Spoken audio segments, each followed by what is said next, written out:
Hi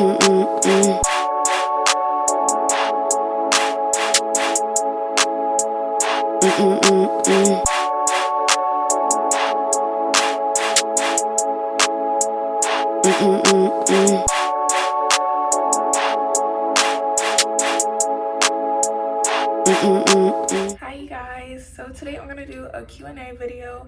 This is okay. I got a new ring light off of Amazon. Honestly, I'm gonna give it a 7 out of 10. My phone, I don't know if it's too heavy for it, but an iPhone 11 should not be that heavy, you know what I mean, for a tripod to stand on its own. And it's just shorter than I thought. It's not my favorite. I'm probably gonna invest in a new one. You know, like, I like the light settings, but other than that, the way that it's reflecting off my glasses, like, I can even see it. So I might just take my glasses off for the duration of this video because it's annoying me, but you know, it's whatever. But anyways, on Instagram I said, do you guys have any questions y'all want me to answer in a future YouTube video? And y'all asked, so I'm gonna deliver answers, and that's what this video is gonna be about. So I picked my 10 favorite ones, and I'm gonna answer all of them. Okay guys, I'm gonna jump straight into these questions. The first one is, any advice for having a busy schedule and social life still? So like, if you have a social life and you're still busy throughout quarantine, like, I literally envy you. I don't have any of that right now. Like, literally, I've been in the same room, literally same room at my parents' house for like the last 33 days and counting, you know what I mean? Like, it is eating me alive. Like, my mental health is deteriorating. Like, like, if you know me, you can understand why. But it's like, honestly, I feel like because it's such a stressful time, it's okay to have breakdowns, and it's okay to be like, you know, screw this. Like, this is also a really like debilitating time for most people's like mental health. So like, don't take that as like, oh yeah, I feel obligated to do more stuff now with people, like reply more to people and give more of my time to people when you don't have enough time to give, you know what I mean? Because if you're busy, I assume you're working, and it's also a stressful time because you're probably like also trying to stay healthy at the same time. So just make sure to take care of yourself first. And before quarantine, how to keep up with that kind of stuff. So like, for me, I just always had a planner with me. So I always had everything like organized, so I knew like all the things that I had to do when it came to school, when it came to like all my extracurriculars for because I'm a pre-med student and all that other stuff. So, and I also had like, anytime my friends were like, yeah, you want to do something, I don't want to be a flake. Like, I'm not the type of person to be a flake. If I want to do something, if my friends are going to tell them, yeah, I'm going to do this with you, I'm going to lock it down in my calendar. I like to take screenshots of stuff, so like, because I'm always looking at my camera roll, because, you know, why not? So I'm always looking at my camera roll. So like, if I swipe through a picture and I see that, oh, I'm supposed to be doing something with so and so this weekend, or I'm supposed to be doing an event this weekend, I already know because it's my camera roll and it's in my planner and it's in my calendar, you know what I mean? Just to keep it in multiple places so I don't forget. I had this upcoming this weekend, so I had everything basically, you know, I wouldn't miss, you know what I mean? Like, I knew I had homework due, I knew I had something to do with so and so, I knew I had to volunteer this weekend, you know, stuff like that. I just kept myself on track, mostly with a planner, and just making sure to remember the stuff that you have, like doing all you can to make sure that you remember all the stuff that you have to do. And with balancing it, anything that doesn't serve you any purpose, hang out with people that you don't really like that, or try not to give too much of your time, because you need time for yourself, you know what I mean? Because I know it's like for example, for work, I know it's very tempting right now to, you know, just take on a bunch of hours because, you know, ain't nobody working, you know, ain't nobody out, so like, they're giving all the hours. But like, also make sure to remember that you need time for yourself, you need time to rest and like take that mental break. I feel like people that aren't working right now are getting that time. Whether you utilize it or not is dependent on each person, but that's also something you have to take into consideration too, like making sure you're taking time to yourself so you don't feel overwhelmed. And like me, like, pre-quarantine, like that was an issue for me. I always like, I would overload myself a lot, even though I kept it like to a point where I wouldn't like I wouldn't miss a beat, but it was still like sometimes it was just getting overwhelming. My advice for that mainly is to make sure that you have everything organized and planned out for the day, because it's so easy to say you're gonna do something and then be like, oh, you know, like procrastinate because you don't have a step-by-step plan. So make sure to have like a kind of like bullet points. Like I'm gonna like if it's for studying, I'm gonna study for this specific chapter. I'm gonna make sure I read this chapter. I'm gonna make sure I do this homework today. You know what I mean? And now you can cross that off your list. And also just pacing yourself. So question number 2 is advice for going through a heartbreak. So me, I've only been in one official relationship. So when that happened, I was really attached to the person. He's actually subscribed to me, so I don't know if he watches my videos, but I mean, he knows this. Everybody that was like friends with me at the time that knew that I was going through it knew. So I was like really upset. I was just but over time I kind of realized that it was more so me missing the routine, me missing that attachment, and not getting used to it. So it also I also realized a lot of flaws about myself and within the relationship itself. So it also, I was sad. Like I was so sad. Like, okay, so there's this girl, she makes YouTube videos, and she's also like famous on Twitter. She's like a dating coach sort of, but like she talks a lot about just loving yourself more and being in love with yourself. It minimizes the pain that you experience from with other people, because you know what I mean, like you love yourself as much as you do, and now you're like, okay, that happened, yeah, it's sad, but why am I gonna keep letting that hurt me for months and months and months? You know, as much as it does hurt, why am I gonna let that stop my life? You know what I mean? So you have to take that type of mindset, really, because like it was to the point where I didn't want to do anything. That's like a point in my life I never want to get to again. As many relationships as I might have in the future or whatever happens in those relationships, like I don't ever want to experience that again. And over time I kind of realized, like, you know, that's embarrassing. Like pep talk to myself, like, girl, don't do this. And like I started listening to more self-care people, more people talking about how to take care of yourself, how to love yourself. I started listening to more podcasts. I started getting into more books. That's also where I found my love for Anaya Ivy as my favorite podcaster and YouTuber. You know, just stuff like that. Just more being a better woman, because I feel like being a better woman, you check other people, and it's just more room to love yourself. You know what I mean? And it also over time I kind of realized, so what, you know, in a relationship, you know what I mean? Like I just turned 20, like I'm young, so it doesn't matter. At any age, to be honest, it doesn't matter. Like, if you break up with someone, it's for a reason.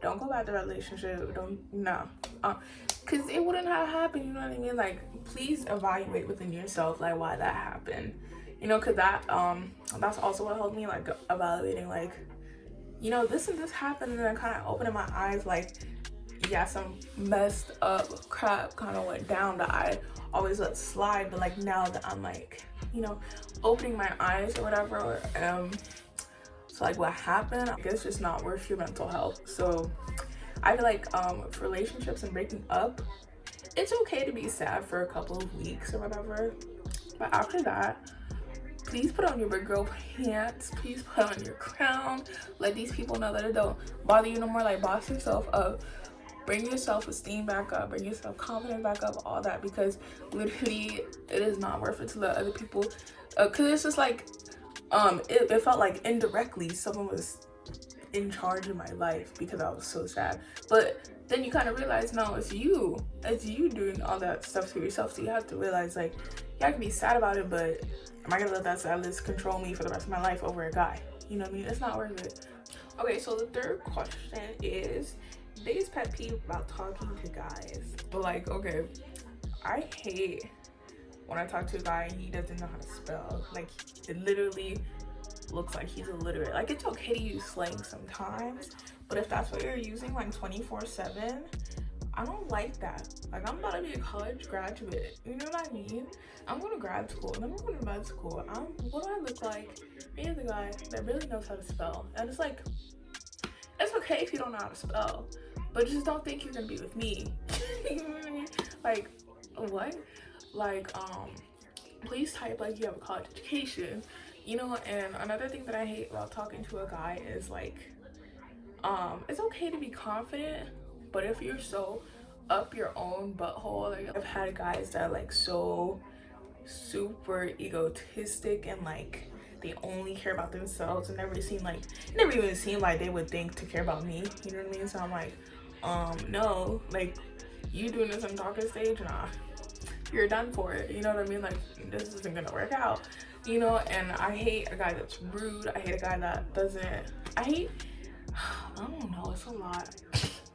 I feel like if I keep talking, it's gonna be a long list, but it's a lot of things. But my biggest pet peeves is also another huge one. It's okay to tell me I'm attractive and all that shit, because I'm gonna need to hear that if we're talking, you know what I mean? But if like it's been a couple of weeks and you start bringing up sex, no. Like, literally, I hate that so much. Like, you will not hear from me after that. Or like, as bad as it sounds, if you don't pay for the first couple of days, not even for the first couple of days, maybe like the first two, because like if I really like you that much, I'm gonna pay for something, you know what I mean? But like the first date and you're like, oh, I don't have my wallet on me or something, be like, sir, excuse me, like, you just say, like, hold up, like, hold up. I gotta put my glasses on for this one. Like, did you just say you don't have no wallet on you, but you took me out to eat? You know, if I red, it's a done deal. Like, oh my gosh, no. Okay, another pet peeve is inconsistency. Do not text me like 3 days in a row, like every second. I'm like, okay, this guy really likes me, you know what I mean? And then he'll text me again the next 2 days.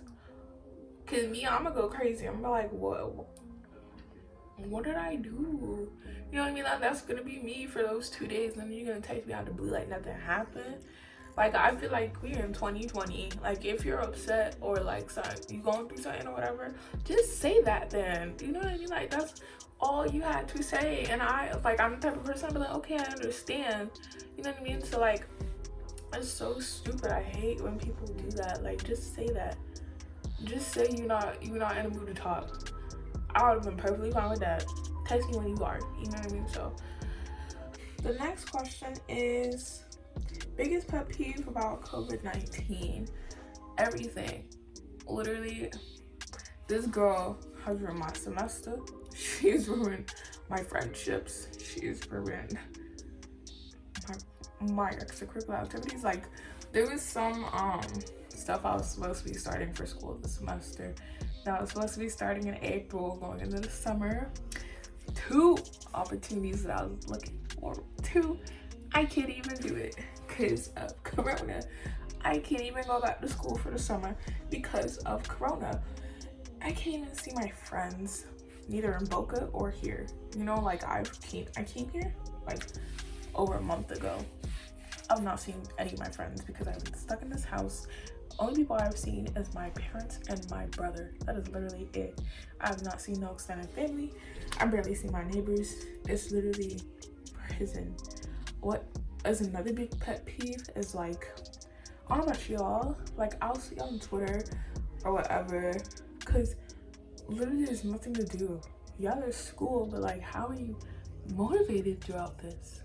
You know what I mean? Like, there'll be like little bursts of motivation, but after that, like, what is there to do?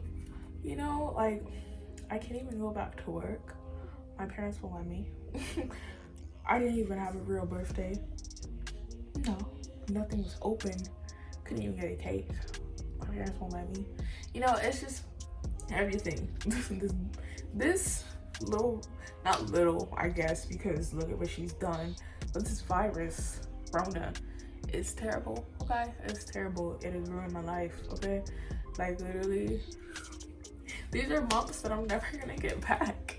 This year I'm never gonna get back. So I know I'm not the only one in pain over this, you know what I mean? It's just so much opportunities that I was like waiting on, like so much memories that are supposed to be made, and just, you know, actual studying that should be actually being retained in my head is not happening.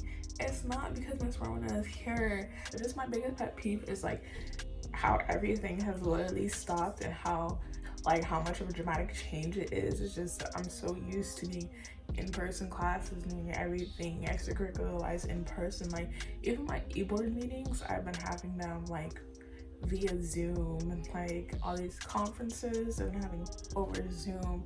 It's crazy to just, everything is digitalized now. I don't like that at all. Like I miss human interaction. Like I said earlier, I haven't seen any real humans other than my family in like over a month. That is ridiculous. And honestly, I feel like staying inside this long is detrimental to my immune system, and I feel like that's super counterproductive. But you know, I'm not saying that I don't like the lockdown, because you know it's saving lives, but I'm just kind of concerned for my own safety.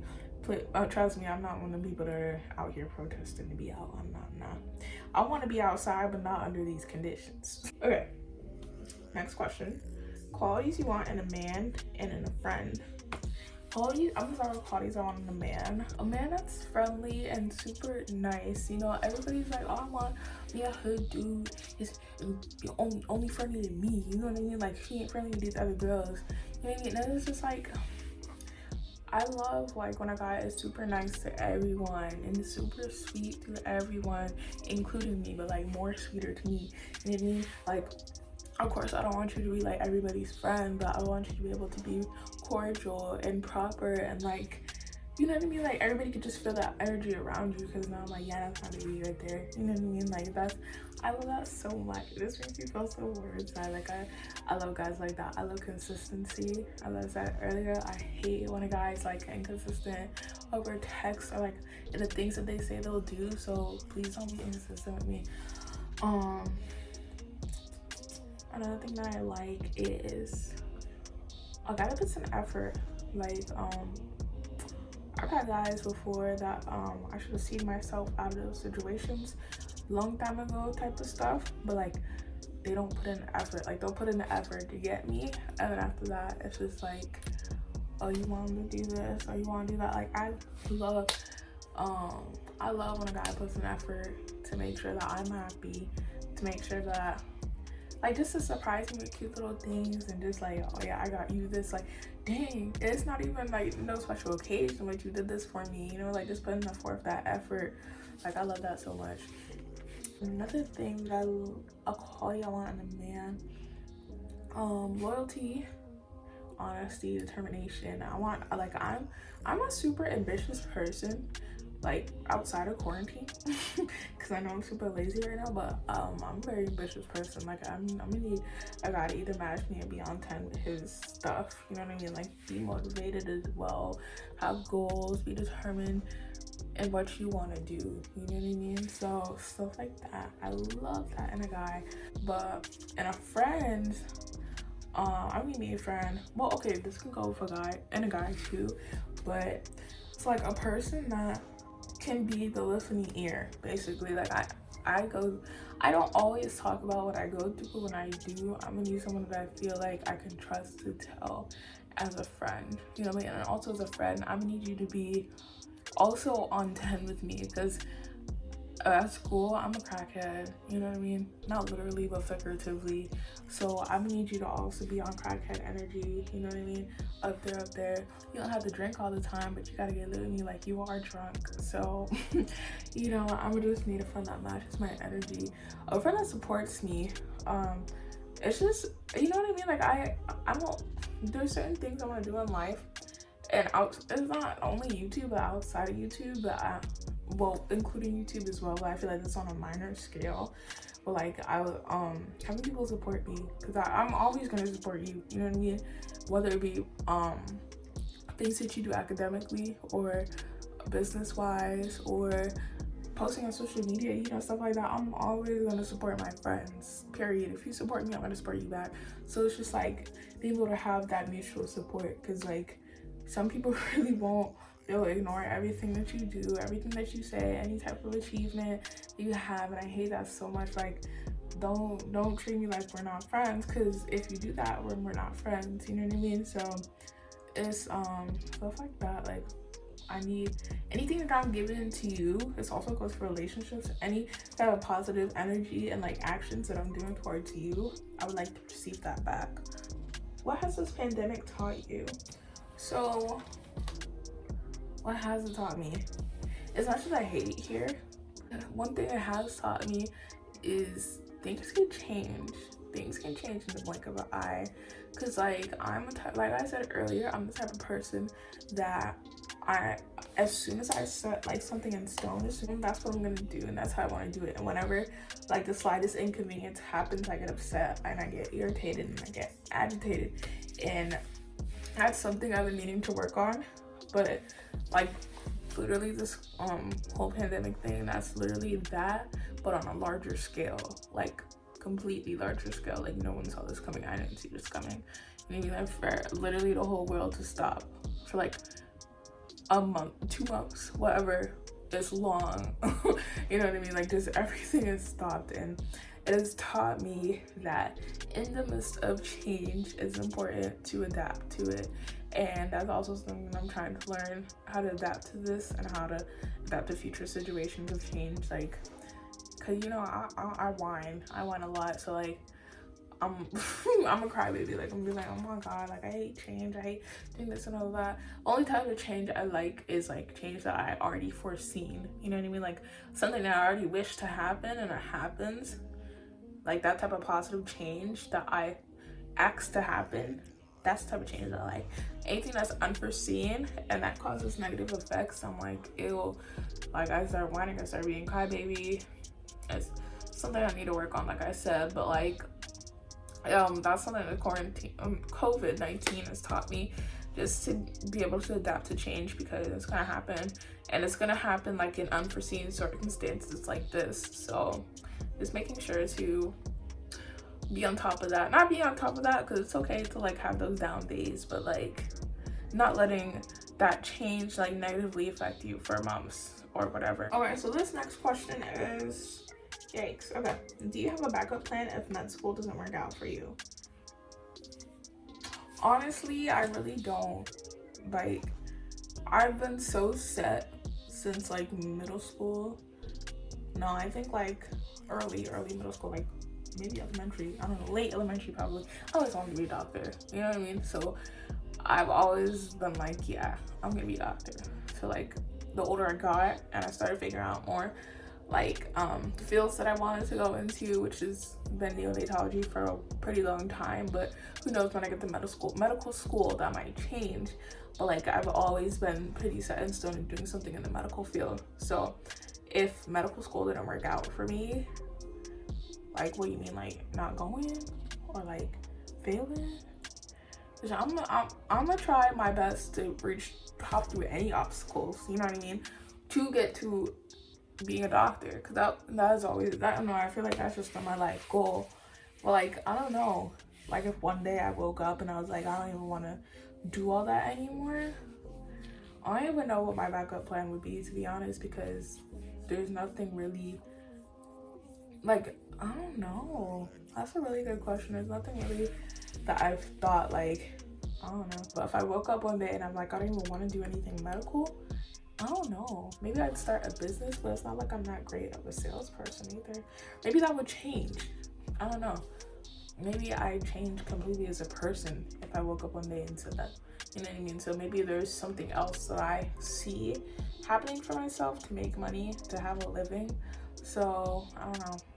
At the moment, I don't know. I don't have a backup plan. So next question is, what are your favorite meals to cook? So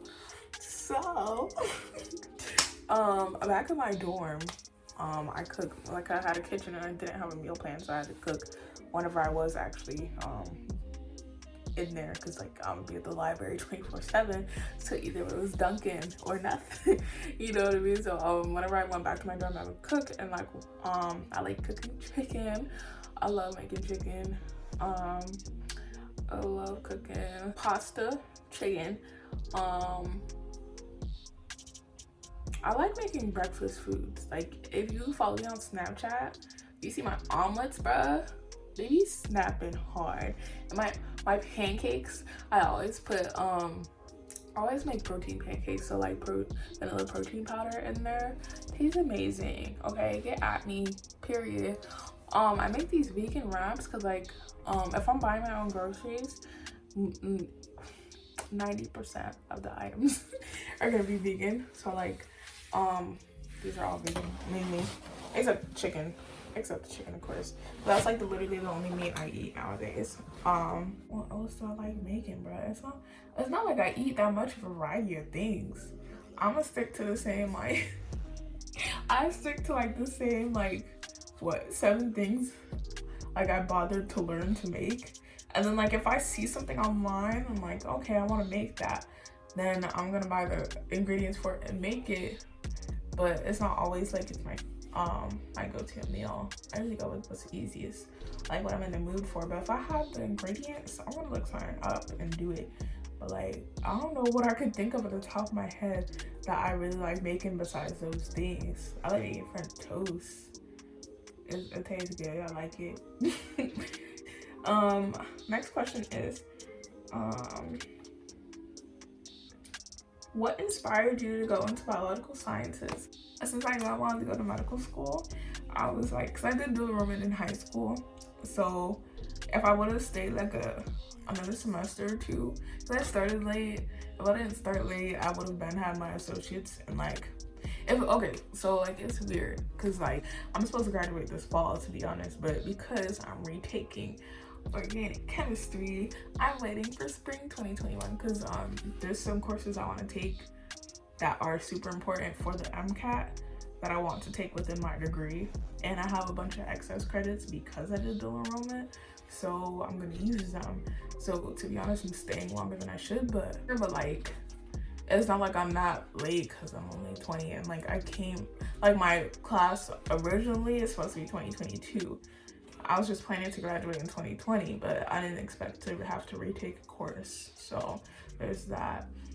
But I wanted to do biology because from a logical standpoint, for medical school, a lot of the prerequisites to get in that most medical schools would look at, your core classes for biology are usually all in there.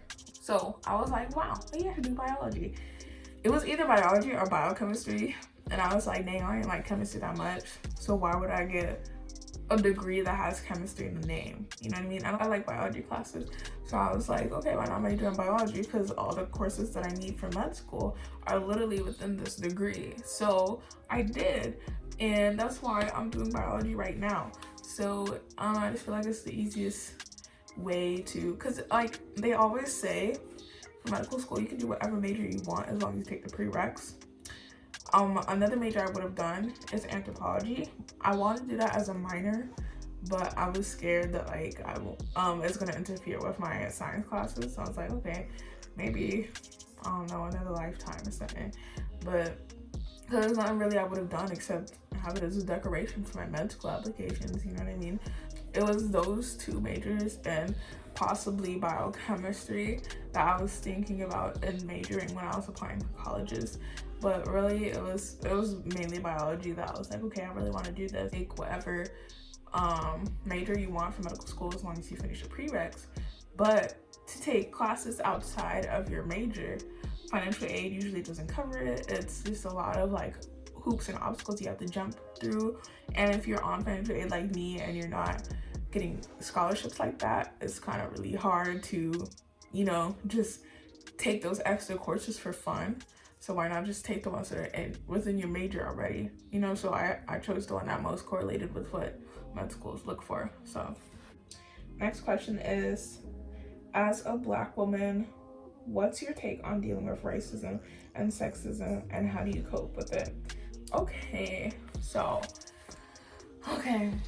like growing up, like I said early, like in my last video, I got bullied a lot. A lot of it was based, besides me being fat, it was a lot of it based on my skin color, and people like all the stereotypes that people have for Black women in general is always try to fit me in that box. Like, oh, you wear a weave, oh, she might, like, just stupid racist ass crap. And it's like, stuff you would have got away with back then, but it's like stuff you would have got if you would have said that now. I don't know. I've had like, even working in customer service, I've had what's it called, customers treat me differently and literally tell me like, your people, like blah blah blah, like just being super racist. And I'm like, what the frick? And like, even as a kid, I've had like white kids like literally throw crap at me and like, oh, like you need to go back to your country. I'm like, I was like a kid, I was like, go back where? Like, I'm from here. Like, what do you mean? Like, it's just, I don't know. I've had like sporadic experiences of racism, and it's just like, and also online people troll, of course, and be like, oh, you N-word or whatever. I've had people call me the N-word too. I'm like, what the like, when I was younger. I haven't had like that much experience with it now, like in person. I don't know how to cope with it. I don't know, I just kind of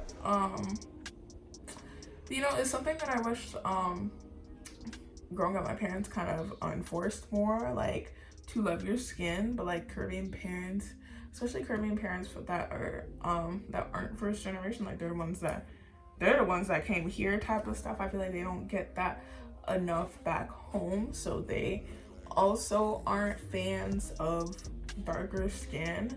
So like I wish it was enforced in me more to like love my skin and to not care what other people think, because in like middle school I really hated my skin because the way people talked about me, and then just seeing it portrayed on social media too. Like people bag on dark skinned girls so badly, and like I hated my skin. Like I wanted to be Hispanic. I was like, I didn't want to be white, I wanted to be Hispanic. I was like, man, why can't I be Hispanic? And like literally, like I said, Korean people that are like from their country, like they just came here, they're not really the fans of themselves either. So like they, every time they talk about dark skin too, like my mom be like, oh, you need to stay out of the sun, you know, like just crap like that. I'm like, you know, it was never really enforced in me to love my skin until like 10th grade maybe, because like I was a really like avid Tumblr fan, so I was always on Tumblr, and that's when like the Black Pride movement started, and that's when people actually started to like take initiative to care about your skin as a Black person. And that's when like Black power, people just talking about social injustice and racism that affects Black people in America. And that is what really opened my eyes. Like, dang, I don't even know why I hate my skin so much, you know what I mean? Like, sis, that's when I went natural. That's literally the whole reason why I went natural, because I started to love my just to love my identity as a Black person in America more. And that's when I started becoming more aware and how to cope with it. I don't know, just keep living your life and learn to love yourself regardless. Learn that these people gonna talk regardless. What's that gonna do to you, you know?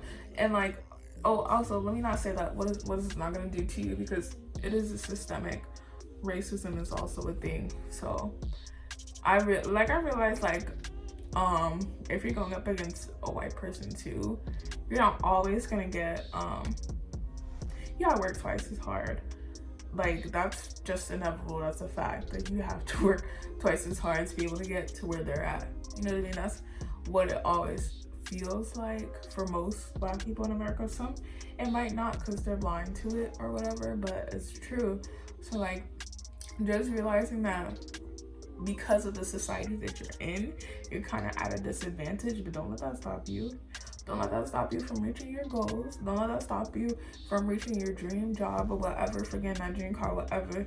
Like, literally just keep on working and be twice as hard, because even at the end of the day, even though you have to work twice as hard, realize that you earned that. You know what I mean? So just little things like that, and being able to talk about it. I feel like befriending more Black people that aren't self-hating, like they actually like themselves as well, also helped me as well, because it made me, because like I had a lot of friends that didn't look like me, and I was always in spaces that people that didn't look like me, and then they also let jokes slide about people that look like me and how ugly where they were, but like, oh, it's not towards you though, you know what I mean? Like that type of stuff. And it's just like, wow, I should have never surrounded myself with that type of company in the first place. So it's like befriending yourself with more Black girls and ones that love themselves, first of all, Don't get no self-hating people on your circle. Like literally just encircling yourself with more people that look like you, and people that are successful as well, that people that are successful that also look like you. I feel like it just enforces it within yourself, like, hey, these people, they're doing good and they're cute and they're beautiful and they're my friends, they're supportive, they're positive, so why not do that for myself? You know what I mean? So that's also another way to cope with it. And sexism. So like, I'm gonna say guys are disgusting. Guys are the worst. I mean, not all men, you know, but you know, I've just had some terrible experiences with guys, and like, as a Caribbean person, there's so much internalized misogyny and sexism, like literally. Even to this day, my mom will still talk about how, oh, you're a girl, you're supposed to do this, blah, blah, blah. And like, because I'm a girl, I can't be out late. Because I'm a girl, I can't wear certain stuff. Or if I do, it makes me a whore or whatever. Like, that's not okay. That's not okay at all. And like, to cope with it, I just realized that we're in 2020. If you still think like that, I can't have you on my circle. I can't have you on social media. I can't, nothing. Because like, I just feel like if you're worried about someone's body count, who they're messing with, what they're wearing, what they're doing, how late they're out or whatever, you cannot. No, we're in 2020. Do not be judging people based on that stuff just because of their gender. I feel like if you feel a certain way about a girl because of certain things that she does, I hope you feel the same way about a guy that does the same exact things, you know. And if you don't, and your only reasoning is because of their gender, you need to rethink your life, and please don't enter mine. Like literally, like you're gonna get cut. Like just don't surround yourself with people like that. And like even like on social media, I won't follow somebody if they say some crap like, oh, a girl shouldn't be doing this, or a girl needs to stay in her place or whatever. Nah, you need to stay in your place and keep your mouth shut. Like literally, no way, Jose. And it goes the same thing for racism and like colorism, all the isms. Do not let people step on your rights, you know what I mean? Like for no type of reason, because of your identity or because of your gender, because you're sexual. Not over here. No. So I'll just cope with it. Don't surround yourself with people like that. And if you encounter strangers like that in situations that you can't really avoid, like at work or something, turn the blind eye. Or if you like to hit them with some facts, do it. Do what you can. But me, cause like there was a time where I would just argue with people. Like I was a social justice warrior for real, bruh. I got tired because it was just like I was spitting out the same information angrily to people that don't get it. You know what I mean? And it's also another thing I realized, you can't just keep repeating the same thing and people aren't gonna learn. Just save your breath until you feel like there's like a personalized argument that you feel like you can win. Rather than that, just completely take yourself out of the situation. Like don't surround yourself around people that replicate those types of behaviors, those type of ideologies, like any of it. Just take yourself out of it. No, don't do it. It's not good for your mental health. It's not good for anything. And you know, some people don't even realize that they're sexist or they're racist or they're homophobic or whatever, and it's just like they'll say something and you're like, excuse me? Because like even like to talking to guys too, I've had one guy, like he's super traditional, strict, whatever.